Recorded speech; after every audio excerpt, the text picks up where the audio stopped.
సూర్యోత్పూర్వానికి ముందే పూజారులు శుభ్రంగా నదీ స్నానం చేసి ఆలయ తలుపులు తెరిచి స్వామివారికి నమస్కరించి ఆలయాన్ని తెరుస్తారు.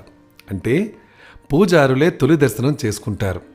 ఇది సాధారణ ఆలయాల్లో. మరి తిరుమలలో ఏం జరుగుతుంది? శ్రీ వెంకటేశ్వర స్వామి ఆలయంలో ఎలా ఉంటుంది? స్వామివారి ఆలయ భద్రత వంటి వాటిని గొల్లలు చూసేవారు. ఉదయం ఆలయం తెరిచి రాత్రి మళ్లీ మూసుకుని వెళ్లేవారు. తిరిగి వారే ఆలయాన్ని తెరుస్తారు. ఆ బాధ్యతను నేటికి కూడా వారే నిర్వహిస్తున్నారు. సాంప్రదాయబద్ధంగా ఆ కుటుంబమే ఈ కార్యక్రమాన్ని నిర్వహిస్తారు. అందుకే వీరిని సన్నిధి గొల్ల అంటారు. అందరూ బయట నిలబడి ఉండగా గొల్ల సన్నిధి తాళాలతో తలుపులు తెరుస్తారు.